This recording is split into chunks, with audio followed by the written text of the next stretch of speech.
Welcome to Converse County Home, the podcast where we explore the people, places, history, and stories that make Converse County one of the Wyoming's greatest places to call home. I'm Brandi Sorensen, your favorite country girl realtor. Whether you've lived here your whole life or you're just discovering what makes this community special, this is where we celebrate the people who make Converse County home. Before we begin, I'd like to share a quick note about these special election interviews. Converse County Home is a community podcast dedicated to sharing the stories of people who make Converse County a great place to call home. As part of that mission, I have invited every candidate appearing in the 2026 local ballot, as well as candidates from Converse County seeking state offices to participate in this series. Each candidate has been offered the same opportunity, asked the same core questions, and given the same amount of time to share their background, priorities, and vision in a relaxed, long-form conversation. The views and opinions expressed during this interview are those of the candidates and do not necessarily reflect my personal views or those of Converse County Home, Johnston Realty, or any sponsors of this podcast. This isn't a debate, an endorsement, or a campaign advertisement. My goal is to simply help voters get to know the people asking to serve our community so that they can make informed decisions at the ballot box. Hi, we're here with Josh Valk. He's running for Douglas City Council. Thank you for coming and for being part of this.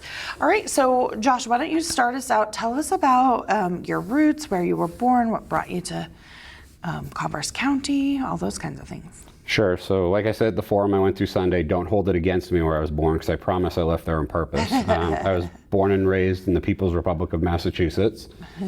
Fled there as soon as I could. I moved to Texas in my early 20s. Spent 12 years in Texas. That's where I met my wife. That's where I have my 3 daughters who can't believe are 18, 17, and 16 now. It's insane. Eventually, after 12 years in Texas, we wanted to change. We wanted a safer area. We wanted not small, but smaller, and we wanted seasons again. So I went to Meridian, Idaho. Oh, okay. I was there 4 years. I owned a tutoring and test prep business. It started with one client and took off into a $100,000 a year industry. Mm-hmm. Eventually, though, when I got my PhD in higher ed admin, I said I didn't spend all this money on school and not working it. So I started as an adjunct and started working my way up in higher ed. Still had my business, but started, putting that to the side. Yeah, and in 2020, I had the opportunity for a promotion of a lifetime where I could go to associate provost, but I had to move to Utah. Spent a year there, and we all remember how much fun 2020 was, and I hated living in Utah. It's beautiful, but it wasn't for me. So my family and I made the decision we would find our forever home either before my first daughter hit high school or after my last daughter got out of high school, because we didn't want them to move around. Yeah. Mm-hmm. So I started looking around the country, and I'm very much a constitutional conservative. I know it's a nonpartisan election, but I put that out there. It's why I fled Mass. And I figured there were only 2 states left in the country that made sense at that time, and they were Wyoming and South Dakota. So I started applying for jobs there. Got a job as a director at UW in Casper. Okay. And when I took the job in Casper, we really did our homework on where to buy our house. We started looking at Casper and said, we really don't want to live here. We decided we wanted the girls to have a small town atmosphere, upbringing like I had. And with all of our research, we landed on Douglas. We liked everything about it. We liked the political views. We liked the small size of the community. We liked that it was close enough to Casper, far enough away. We fell in love with it and happened to find a home that we really wanted with an unfinished basement, which was perfect. So I wanted to finish it the way that you want. Yeah, and I had never done any woodworking, carpentry, anything, but my grandfather was a woodworker, and I used to sit in his shop and watch him do it, and apparently I picked up his craft because I've done almost my whole basement myself. I didn't do the HVAC, but everything else, the electric, everything, it's about 70% done, and started some woodworking on the side, and this is our forever home. We're not leaving. We love it here. We love that it's a small town. Everybody knows everybody, which that's good and bad. It's great if you're a parent because your kids aren't getting away with anything. It's bad if you make a stupid decision because everybody finds out about it. Right. We love it here. We're never leaving. That house we live in now is the house I'll live in the rest of my life because it's mine. I've built it up the way I want it, so we love it here. That's awesome. That's so good. So tell us some of the things that you love about, what do you love doing in Converse County? I love all the things you can do in nature. I like to hike, I like to walk, I like to do things like that. Don't like to run, but I like to hike and walk. It's just beautiful. And then on top of that, I've been on the fire department about 2.5 years, and about a year ago, I also got my EMT license. Okay. So I do that, enjoy doing that, try to respond as much as I can. I usually have one of the higher response rates. This month, not so much, because my stomach's been kicking my butt before the surgery.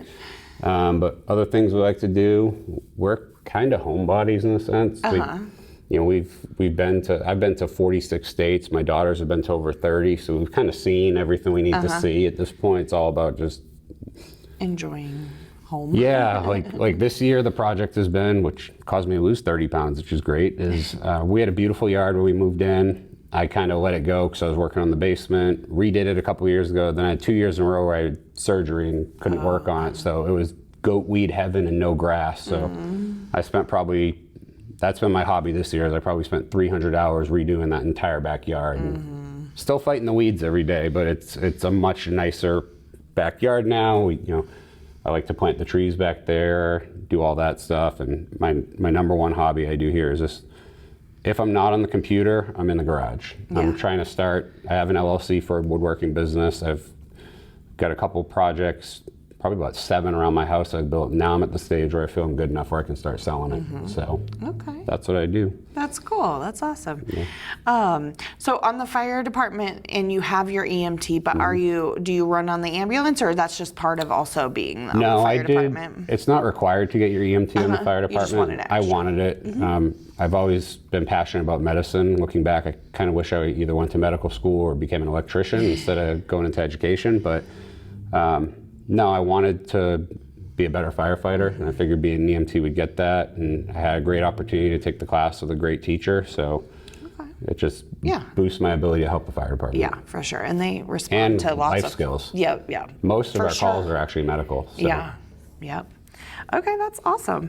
All right, so tell me maybe like the proudest thing that you see is happening in Douglas, and then we'll get to some things that maybe made you want to run and what you want to go forward. Proudest. Well, there's so much contentiousness with people right now, and so many people have different things that they're passionate about, that it's really hard to say that, especially because I think right now City Council has a lot of infighting, and I don't like that at all. And when it's starting to make the paper and be on front page about people arguing with each other, I don't like it. I think the strongest thing is that sense of community. I talked earlier about everybody kind of knows everybody. I can go to the store here, park it, leave my car running with the keys in it, and I don't worry about it. I'm not doing that in any of the other places I've lived. Neighborhoods are really good. On our neighborhood, almost everybody knows everybody. We might not all be friends, but we say hi to each other. It's just a good place where most of the people seem really good. I haven't encountered too many what I consider bad people here versus Boston, Houston, Salt Lake City, Boise. There were plenty. It's a really good community. It's a good place to raise kids. It's a place where I can actually, feel. 2 of my girls got their driver's licenses in the last 3 months, and I'm terrified every time they leave the house. But I'm like, here I feel a little better. I don't feel like anything bad's going to happen. Right. So it's just a good place to raise a family. That's awesome. That's good. Okay. So what made you want to run, and what do you see going forward? Should you? So this is my 4th time running for a city council position. Oh, okay. I ran in Meridian, Idaho. I knew I wouldn't win. It was a city of 100,000 people, and I was going up against a corporate real estate agent who knew everybody. Okay.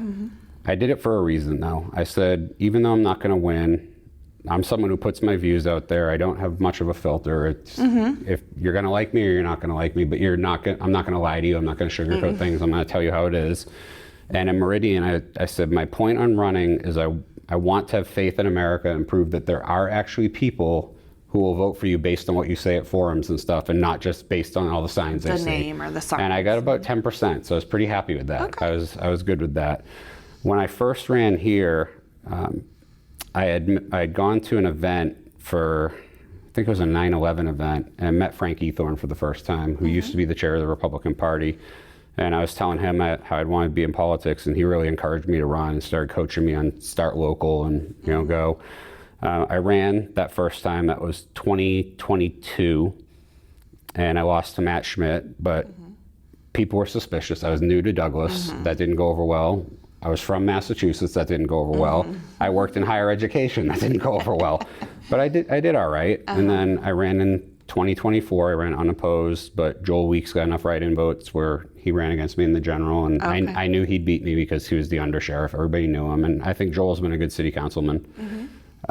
In fact, what I loved is when I ran against Joel, I asked him to go for coffee, and the first thing I asked him is, if you only got write-in votes, why are you running if you didn't file to go through the primary? And I loved his answer where he said, well, I figure if this many people think I should run, then I owe it to them to give it a shot. It's a great answer. And I said, can you do me a favor? Can we run a clean campaign? Not, let's let the best man win. No throwing mud at each other. No digging up each other's past. Everyone's got a past. Can we just let the best person win? We shook hands. We've been friends ever since. And when he won, I brought him a case of beer. He gave me a fridge full of elk. So it was good. And then this time, same thing.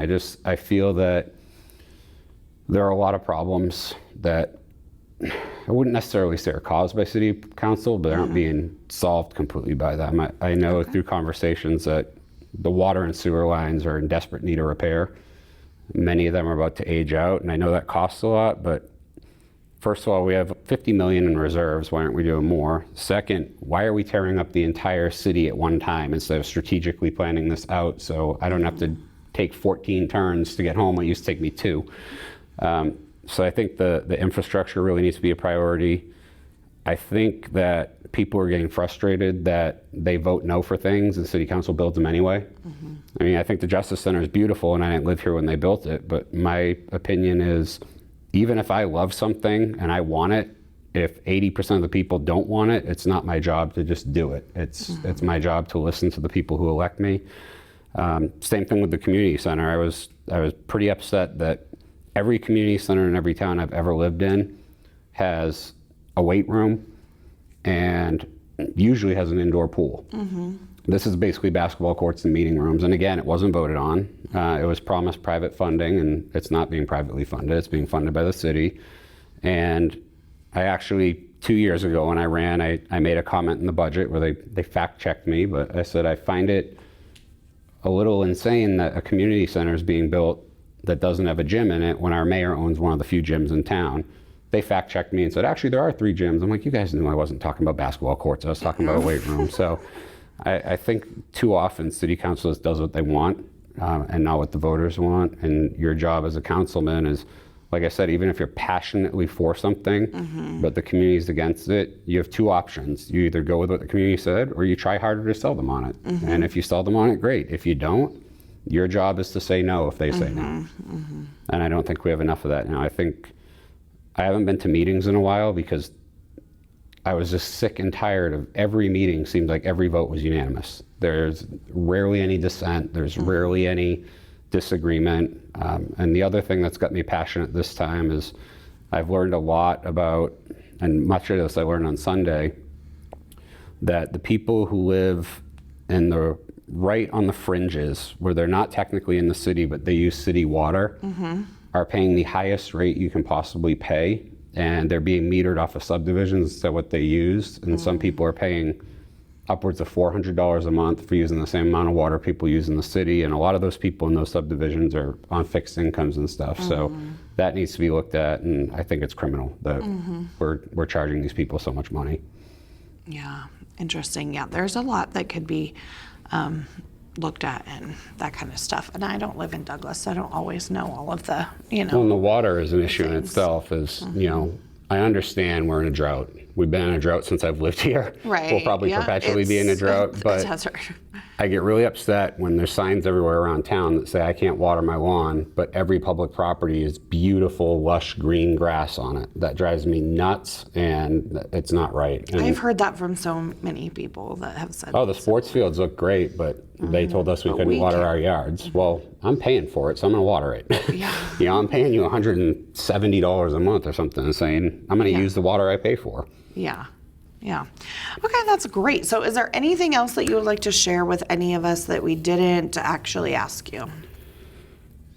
Not that I can think of. I mean, like I said, this is where I'm at forever. It's not just another pit stop. Been there, done that. We've moved too many times. We have roots here now. You know, I never thought I'd join the fire department in my life, and the whole way I ended up on the fire department is the first time I ran 4 years ago.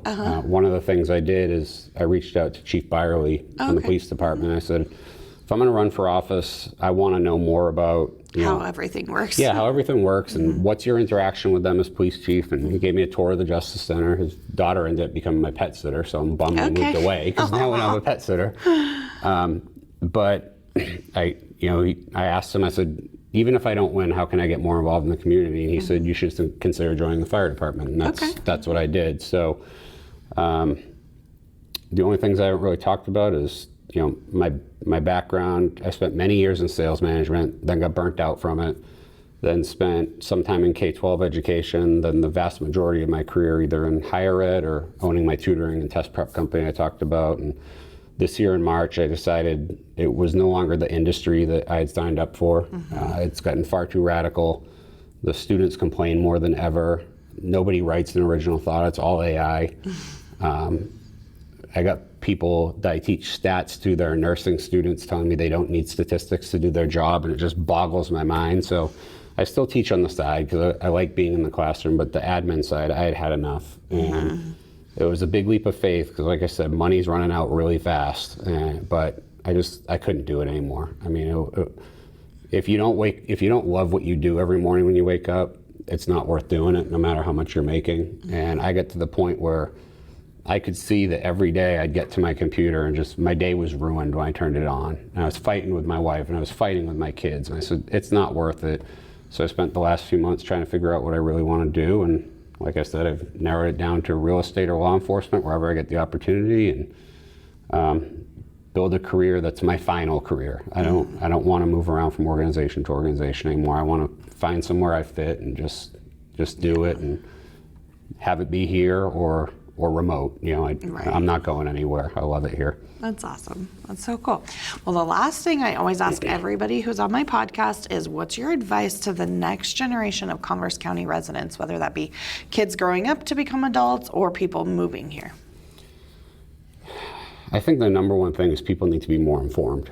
You know, I think that, you know, we see a lot of arguments about whatever it may be, whether it's water, whether it's voting, whether it's this or that. But we've gotten to a point, not just here, but in America, where the vast majority of people are just uneducated politically. And I don't expect you to watch 4 hours of political podcasts a day like I do. But, you know, I heard a stat yesterday that over 40% of American high school students in a recent poll did not know George Washington was the first president. That over 60% thought the Constitution was written at Plymouth Rock. And we're just so politically uneducated, and it's often the loudest voices that do the least research. And I think if I'm going to take a side on an issue, not only am I going to dive into it to see, you know, here's what I believe, but I'm going to read the opposition too. And I think more people need to do that. I think we have too much confirmation bias, too many people. Like, I'm very conservative, so yes, I love watching Matt Walsh. He's my favorite podcast to watch. But at the same time, I just recently got done reading the Critical Race Theory book. I recently got done reading the Communist Manifesto, even though I disagreed with 100% of everything in both books. I'm like, if I'm gonna be able to articulate and debate against somebody on why I think they're wrong, I need the source material so I can be educated. So I think the biggest advice, and even at the local level, if you're mad about an issue, find out both sides of that issue, why it went the way it did, and then if you still disagree, then make your voice heard. Show up to meetings, you know, do a letter to the editor in the budget, post, just stay off of rants and raves. So that's where our politics gets done around here, but I really wish more people were informed. Even my own daughters, they're daughters of educators, and the other day, I told them that we're distant relatives to President James Garfield, and they thought I was talking about the cat from the comic strip. I'm like, no, he was our 20th president. He was assassinated by Charles Guiteau. Like, so they don't teach, and it's part of why I don't want to be in education. Well, like I said, I adjunct, but we just don't teach the right things, and people don't ask the right questions. Not just kids, but all of us. We confirmation bias, and we take the side of an issue and we refuse to see the other side, and that drives me crazy. I agree. I think, like, one of the biggest disservices that I think has happened is that we no longer, you know how they say like, oh, be polite, don't talk politics or religion. And I think so now if we do talk about that, it is a fight instead of just like, oh, well, tell me why you feel that way. Like, okay, I understand. And I've got very few people that I can actually talk to that disagree that will talk to me and explain to me rather than just like, either I hear it from people who already agree with me and they tell me what these other people think and feel and why, but then when I actually talk to people who will talk to me about it and not, and I'm not arguing with them, they're not, then it's actually maybe that's what they believe, but now I can understand more why rather than, I think it's a big disservice that we can't just have that conversation. It's okay to disagree. Yes. And we can do it, but like, let's just have the conversation. Well, and I love what Dan Bongino says too. I listen to him every day. He's one of my favorite podcasts. And he says there are going to be conservatives who are very conservative and liberals who are very liberal. You're not going to change their mind. He goes, so people often ask me, why do I bother debating the other side if I'm not going to change their mind? And he said, there's always that third person listening that hasn't made up their mind. Mm-hmm. And I wish we could do like Joel and I did, where we said, let's keep this civil and just talk on the issues. And I think that's the problem. Like you said, if I try to talk to somebody who is complete polar opposites of me on the political spectrum, I'm not going to, no matter what I say, I'm not going to change their mind. They're going to get, and it's going to turn into ad hominem attacks, and they're going to throw insults. But like Bongino says, there's always maybe that third person in the room. There's not very many true independents left, but there are those who maybe not be as informed on the issues, but could benefit from hearing two people disagree civilly instead of just, your position's stupid, I don't like you. No, here's why I don't like your position, and then now you tell me why you don't like. And there's always that third person who may make their mind up based on hearing a civil discussion. We don't have many of those anymore, but well, that's cool. Well, maybe we could have some. Yes, I would like that. Well, thank you for being here. Oh, you're welcome. Thanks for having me. We'll talk to you later. All right, great, thanks. All right, well, we are here with Noah Milmont, who is running for Douglas City Council. Thanks for coming and being part of it today. Yeah, absolutely. Let's start with your roots. Where were you born? What brought you to Converse County? That kind of stuff. Yeah, great question. So I was born and raised in Shae, Wyoming. Then went to the University of Wyoming, got a degree in finance and Spanish literature. And then finally, after I was done with school for a while, found the right girl. She showed up, which was good, down Laramie. And then we had our first son and didn't really want to stay in Laramie to raise kids. And then I was just up here visiting my sister and was cruising around town and seeing that people wave at each other. They talk to people at the store. It's just a very hospitable town, So I was like, And it's funny because I did Wyoming American Legion Boys State here in Laramie in high school. Oh, okay. And at that point in time, I was like, what is Douglas? Why is this? But it's funny how when you have kids, you progress through life, things change and priorities change. And then I was like, might as well move up here. The housing market is really good comparatively to Laramie. So we bought a house and then moved my business up here and have been off to the races. Okay. And what's your business? What is your business? I have a financial planning practice. Okay. Nice. Yep. Awesome. And so you said you had one boy. Do you have any other kiddos? Yep. Another daughter, Rosemary. She's 19 months. Oh, fun. Yeah. That's awesome. Okay.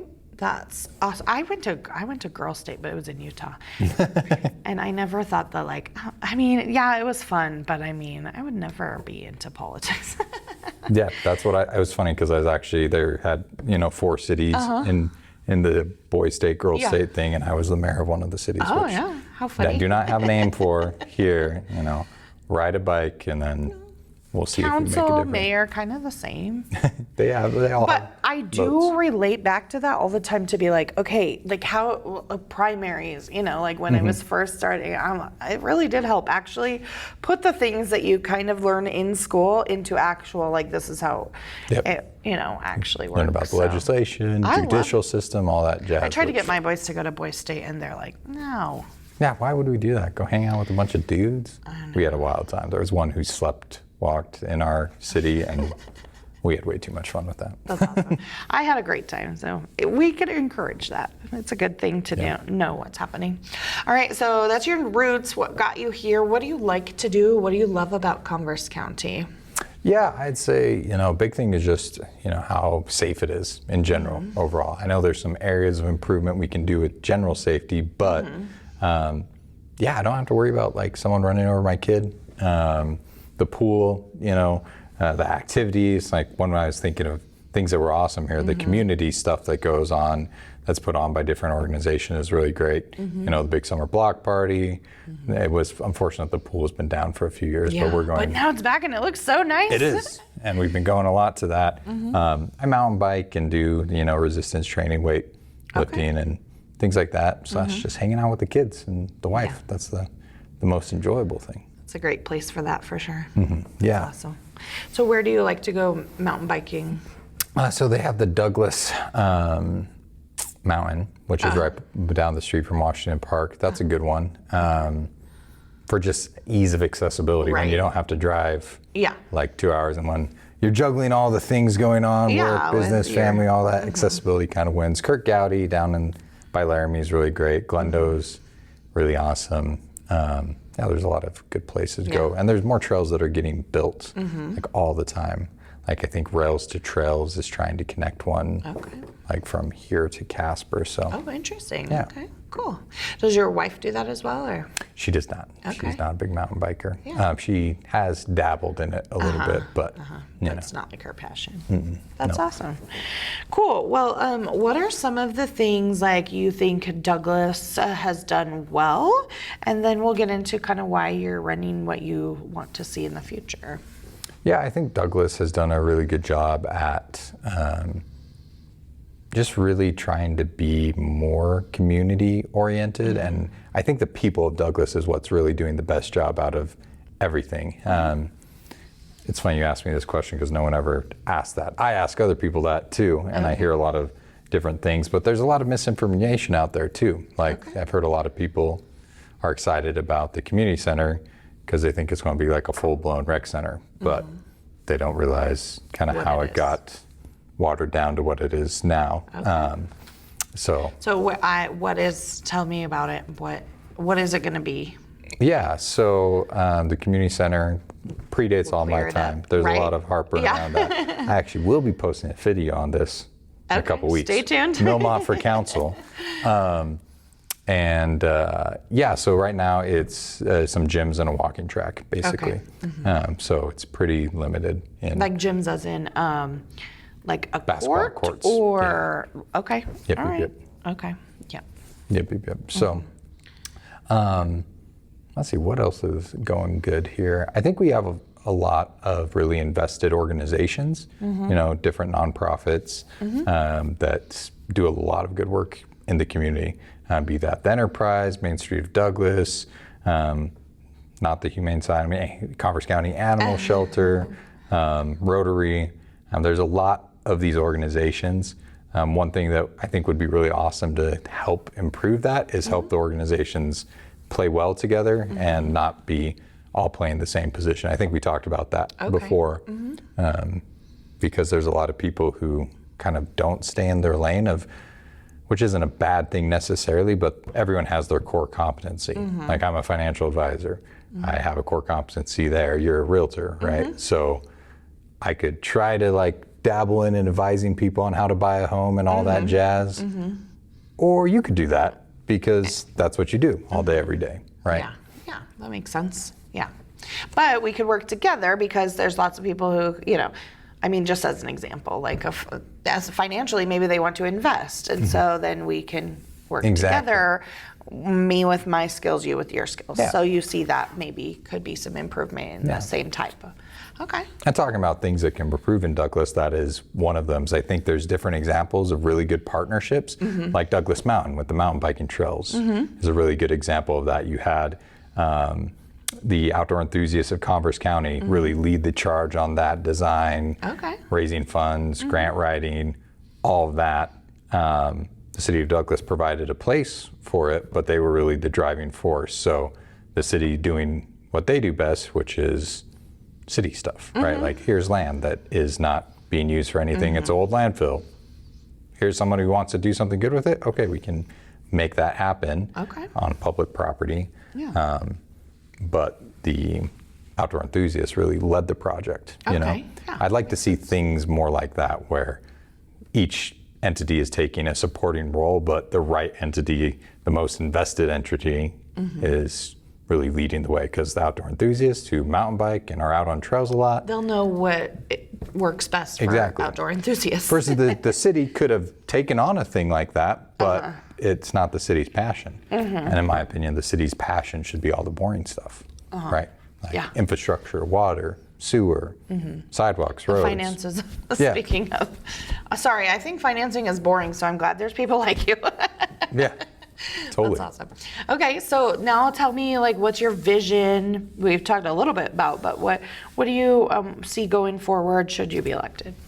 Yeah, I see going forward, hopefully creating some good collaboration, not only with the citizens, but also internally. I feel like City Council has a lot of good people on it right now, but they aren't the most collaborative that they could be for saying, here, what is the best thing for Douglas as a whole? Sometimes there's opinions that outweigh other opinions, or kind of infighting. Not that they all need to agree, but if we could get that working together. And then also there seems to be a disconnect between the city council and like the city staffing, you know, all of that. I think if we could get that working together, because I think there is a sentiment in the community that the city kind of just does everything that it wants and doesn't really take into consideration what everyone's saying. That being said, if I had a city person in here, they'd say, well, nobody comes to city council meetings. And they're right. Generally, no one does. I've been to quite a few, and there's maybe like 3 people at most. So it's this catch-22 of like kind of bickering, and I'd like to help there be better communications between the city and the constituents, and also the city council and the city employees. Like there needs to be good collaboration there, where there isn't just kind of the employees running the city and the city council is just there for fun, I guess. It needs to be a good working relationship. Yeah. Okay. That's awesome. Is there anything that we haven't asked you that you think that people should know? That is a good question, Brandi. I think that people should know. Yeah, born and raised in Wyoming, went over that. Yeah, I'd say just my business background is probably one of my biggest value adds, because running businesses, advising businesses, individuals, all of that, I really am uniquely positioned to have a long-term vision, because that's what I do every day. All my clients, we do talk about what's happening in their life today, but we also talk and plan for all the things that either they want to have happen or the things that could happen that they might not be prepared for. And I feel like that's one thing that I'd like to help the city be better at, is saying, like the water problem. Everyone always brings that up, and I say jokingly, like, well, I know there's a button in town hall where I can just press it and we'll be fixed. And once I'm in there, by golly, I'll do it. I'll push the button.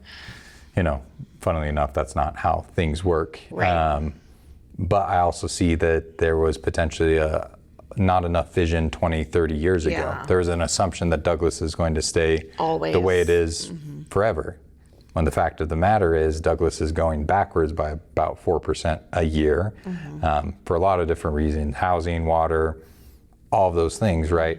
So you can't be stagnant. You're either decreasing or you're increasing. There's no just sitting, right? And right now we're decreasing, which really concerns me, because 3% a year, what does that turn Douglas to in 20 years? Are we always going to depend on boom and bust to keep the town alive? I hope not. Diversification of industry would be really awesome. So cool. Yeah. So that would be the biggest thing I'd say would be a value there, is just, that's kind of what I bring to the table. And everyone's always worried about money all the time. And it's kind of necessary. So it's one of those boring things that's really important. And having the background that I have, I feel like I have a unique set of skills to be able to assess and actually understand everything's going. Like, if I'm elected, I'd love to get in and spend a few hours with the city's finance individual who's in charge of all that and really break down deep. What are all of our expenses, what are our revenue streams, what does everything look like, how consistent are those, how much variability, how is the sausage made in detail, rather than just saying, here's our budget. Cool, here it is. Okay. And I really would also like to help the city to have more perspective. Where our city council, great people, but there's been no younger representation on it. Okay. I'm a young family, got 2 little kids, got another one on the way. So it's a different type So I just of life, think about things differently than there. Like the pool is really nice. They upgraded that. That being said, the little splash pad they put on it, my wife's always going to drive over to Glen Rock because theirs is way better. So had there been someone on city council that actually played on the splash pad with their kids, maybe that would have been could have saw some of a the little things, bit maybe. different to say what actually makes a splash pad fun. And I see that through a lot of the decisions that I've made where we choose kind of the lowest cost Band-Aid thing right now, instead of doing the due diligence that's needed. Okay. The community center is a good example of that as well. There was, to my understanding, again, this predates me, there was this giant community center that some people really were excited about and a lot of people really didn't like. And then it got voted down, and then it somehow got watered down to what it is now, which doesn't serve a good portion of the population, in my opinion. Like my population, there's nothing for me and my wife and kids to do there, when probably the right solution was here. But as far as I know, there was never enough discourse to get to that, right? Yeah. So I think that's one thing that I'd like to bring to the table, for sure. Awesome. Well, thanks for sharing that. I have one last question I ask everybody on the podcast, and that is, what is your best advice to the next generation of Converse County residents, whether that be people growing up and becoming adults here or moving here? Best piece of advice for Converse County. Young people. Well, as a financial advisor, I'm kind of biased in this one, but That's okay. That's good. I think understanding really the values that are important to you and locking those in at an early age, and seeing the choices that people make. Like I'm the youngest of 6, right? So I grew up watching everyone else make choices, and I was able to see, how one sibling parented and another one did, and the outcomes of those choices that they made. I was like, oh, I could learn from that. So I'd say in all areas of life, being able to really evaluate those values and being able to stick to them will help kind of chart a course for your life. If you don't have your core values like mine, I don't even know if they're on my hat. They're not on my hat. Family, faith, and integrity, that's something that kind of guides or is a guidepost for my whole life. So if younger generations can figure that out, whatever those values are for them, I think that will help them be really successful in the long run. Make choices that that align with that, rather than like, oh, I made this choice I wasn't even thinking about, Yeah, really all the consequences. That's absolutely. great. That's awesome. Well, thank you so much for being here today. Yeah, absolutely. And we'll talk to you next time. Sounds good. Thanks, Brandi. Hey, we are here with Shae Burke, who is running for Douglas City Council. And thanks for being here today. Thanks for having me. Yeah, on our podcast. All right, so let's start with the basics, your roots. Where were you born? Where did you grow up? All the things, what brought you here? Yeah, so I am originally from a small town in northeast Alabama called Boaz. Okay. Born and raised there, lived in the same house with my parents all the way until I went to college. Okay. Got married. When we got married, my husband was stationed in San Diego. Okay. I often like to joke that we kind of took the forbidden path to Wyoming. So we lived in San Diego for 5 years while he was finishing off with the Marine Corps. When he got out, he decided he wanted to be a wildland firefighter. Okay. So we just kind of landed in Fort Collins, Colorado, so he could start that career.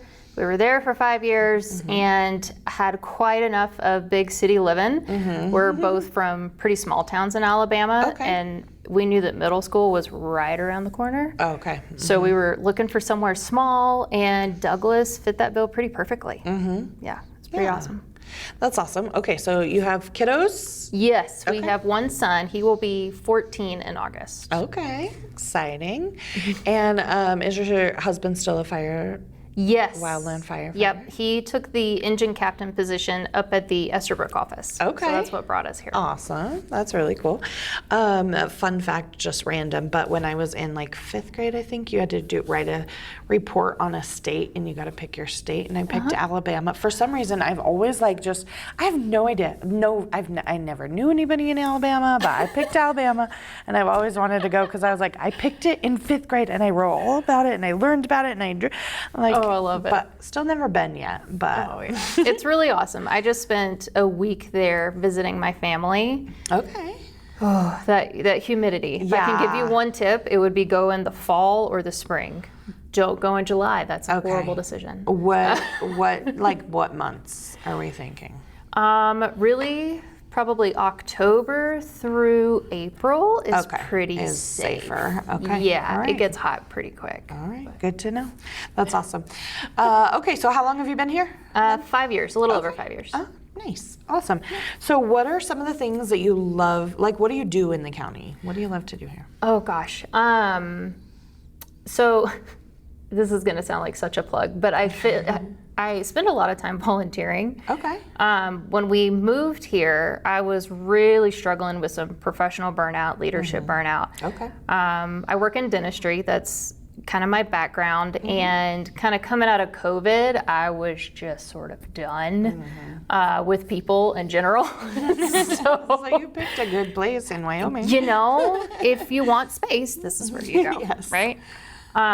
So anyway, I took a job billing insurance from home. Okay. So it's just me and my jams, 30 to 35 Working on hours the a week, computer. just clacking away. I love it. But I knew moving somewhere new, doing a job from home, I would have to be very intentional about getting out of the house. So I was pretty quick to try to tie into stuff. Okay, yeah. So yeah, I started with what was our MOPS group, Mothers of Peace Preschoolers. And despite not wanting to be in charge of anything or anyone, they said, hey, we need help with our marketing and outreach. And I said, hey, I've got a marketing degree collecting dust. I can help. And then my kid wanted to start volunteering at the animal shelter. Okay. So we started volunteering there. And next thing I know, I'm on the board. And, and then there's the art and culture board. I said, hey, I've got some ideas for the city. Who could I kick them to? And they said, hey, there is no one to kick them to, but we're could be creating a it. board. Here's an application. So that's kind of how I fill my time and what I do to get out of the house. So Yeah, I and like it's it. stuff that you're interested in, obviously, and so it fits in. Exactly. Great. It's super fun. Requires no athleticism whatsoever. So that's great. I could really, I like that. Yeah. That's so cool. That's awesome. Okay. And what about the rest of your family? Do they have hobbies and things that they? My husband Lee stays pretty busy with fire. He's a Jeep guy. Okay. Actually, fun fact, the sole reason we picked the house that we have is because it was just enough space between one garage and another for him to put a vehicle lift. It was like It was to be. It was his Cinderella moment. He loved that. And being a former Marine, he's heavy into reloading and shooting competitions and stuff like that. He loves it. Our son recently got into mountain biking. Okay. Outside of that, he's pretty heavy into gaming and computers, and of course, we're going to be a YouTuber when we grow up and all that good stuff. So Me too. you could give him some tips. Oh, that's awesome. That's so cool. Okay. All right. Now, what about, let's go into what do you think things have done well here in Douglas? And then we'll get into what you think you can change or go forward. Probably the thing that has stuck out most to me in Douglas since moving here is this city's they're so intentional around investing in themselves. Okay. I remember, so we moved here in March. Yeah, it was March. And shortly after we kind of got settled, they did the Downtown Blooms project where they do all the planters around town. And I just thought that was so cool that this tiny little town in the sagebrush takes the time to do something like that. And then to find out that it's grant funded, and it's from a group. Volunteer, It's grant yeah. funded. It's community service. It's all volunteer based. And I mean, really, it just goes upwards from there, doesn't it? I mean, it would be so easy for somewhere like here to just ride that wave of boom bust cycles and just say, okay, well, we'll invest in ourselves when we're in a boom, and then we'll just ride it out in a bust. But people who refuse to do that, and I absolutely love that about Douglas. So That's awesome. Yeah. I love Douglas too. And I tried to find a house here, but I always joke about that. Like, oh, sorry, we had to go somewhere else. We couldn't find the house. it's tough. It's tough. I feel very lucky that we got here when we did. Yeah. So That's awesome. And I, things happen for a reason, so don't worry. But 100%. But I do like Douglas. All right, so what about going forward? Like, what made you run? Where do you see going forward? Should you win? All those things. Yeah. So I decided to run because, as I mentioned, I'm on a couple different boards and involved in a few different groups. And kind of once everybody realized, okay, it's an election cycle, you've got what equates to a voting majority on your council and mayor coming up for election. You know how it is. People start asking around, right? Yeah. Every group that I'm in, everybody's reaching out to community leaders who would be great and saying, hey, would you be willing to do this? Have you ever thought of this? Everybody said no, or they just weren't willing to commit. Okay. And, we're kind of creeping up on the filing deadline, and I'm going, man, you've got one person declared need at that point for somebody. 2 seats. Yeah, you got to be willing to step up. So I said, well, I've got the brains, I've got the bandwidth. Let's give her a go and see what happens. Okay. And now we've got 5 of us running, and honestly, I could not be happier because that means you've got great community engagement and people have choices. And at the end of the day, that's all I really wanted for this, was for people to have solid choices for their council so they can build a council that works for them. So I'm really excited about that. That's so good. That's awesome. Okay, so what your vision if you get elected? Are you hoping to change, kind of keep the same, those kinds of things? Yeah. So Douglas has a ton of momentum that has been building up over the last several years. Okay. Kind of being plugged into some of those city groups and volunteer groups around. I know that there's a tremendous amount of man hours and other resources that have been invested in Douglas over the last few years to kind of get the ball rolling on stuff that really needs to happen. So I think my main thing is just keeping those balls rolling and don't let it stop. Okay. Because especially one thing that I have figured out in government groups is it takes forever, and I mean forever, to get anything done. So if you stop your progress, how long is it going to take to get that start it restarted? rolling. Yeah. Okay. So I think the big thing is to kind of keep the ball rolling on what we've got going on, and just kind of bring in some cohesion. One of my biggest things is collaboration and education. A lot of these conversations that I'm having kind of on the campaign trail, I'll talk to someone and they'll be so heated about it could be literally anything. And then we just have a casual one-on-one conversation, and I kind of loop them in on the things that I'm learning by going to all these council meetings and keeping an ear to the ground. And as soon as people have information, it just levels out, right?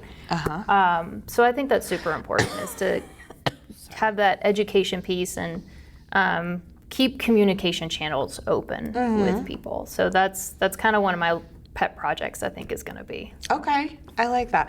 I've had other people, just talk about, well, we put it out there and people either don't come to the meetings or whatever. And I think with you having marketing, you realize too, the same thing, like what used to work, like just putting it in the paper or putting it, like it doesn't work to get the public informed anymore. But then do we have the money or the bandwidth or the whatever to hire it's almost like government needs a marketing 100%. but But then we have to pay for that. So there's that. There is that part, right? But I'm like, you guys got to market what you're doing to get people involved but then that's a whole other thing. So I just think that's an interesting take on it. So how do we get that communication? But yeah, it's there, but they got to go look for it. But do they even know they need it? You know, all of those questions. Yeah, exactly. So. It's, you know, really paying attention to this very closely over the last 6+ months. I look at those communications that we have out. Where is it? What is it saying? Are we using jargon? Are we writing on a 4th grade reading level? That's, you know, you have to kind of understand some of those marketing pieces to engage people. Because if it's hard, or if it's not understandable, or if it tends to trigger, your market's going to shut down. Right. That's so true, because like even in real estate, if I talk to you like you're a real estate agent and you're a first-time home buyer, like I don't know the difference between a closing cost and you know, earnest money, and like what do those words even mean? But for me, it's like just normal, and it does happen in government as well. That you're just using those words, but just the other. That's interesting. That's good things to think about. So. For sure. Cool. Awesome. Well, is there anything else that you think that we should know that we didn't ask you? I don't know, man. You know, I don't come from a political background. I have no extensive political aspirations. I'm literally just here to help. My whole thing was just to make sure that people had solid choices. And I think that with the candidate pool that we do have some really solid choices. So even if I'm not the person at the desk, I think we're going to be okay. That's so good to hear. It's so nice to hear some positivity. Well, I try. That's awesome. All right, so the last question I ask everybody that ever comes on the podcast is, what is your advice to the next generation of Converse County residents? Whether that be like kids growing up here and becoming adults, or people like you and me who have moved here. What's your advice? Oh gosh, get out there and get invested. Don't wait for engagement to happen to you. You gotta put yourself out there and get engaged with your community. It brings a lot to your community, of course, but it also serves you really well. So I think that's a big missing piece that we've got. So that would be my biggest piece of advice, to be very intentional about putting yourself out there and just get out and get involved. That's the big thing. I love it. Well, thank you so much. Thanks for being here, and we'll talk with you next time. Awesome. Thanks for having me. Thanks. Thanks for joining us on another episode of Converse County Home. If you enjoyed this conversation, be sure to subscribe so you don't miss future episodes as we continue sharing the stories of the people, places, history, and businesses that make Converse County such a special place to call home. Know someone with a great story to tell, or would you like to be a guest on the show? We would love to hear from you. Please reach out at conversecountyhome.com or on social media. And until next time, I'm Brandi Sorensen, your favorite Country Girl Realtor. Thanks for spending time with us, and we'll see you the next time on Converse County Home.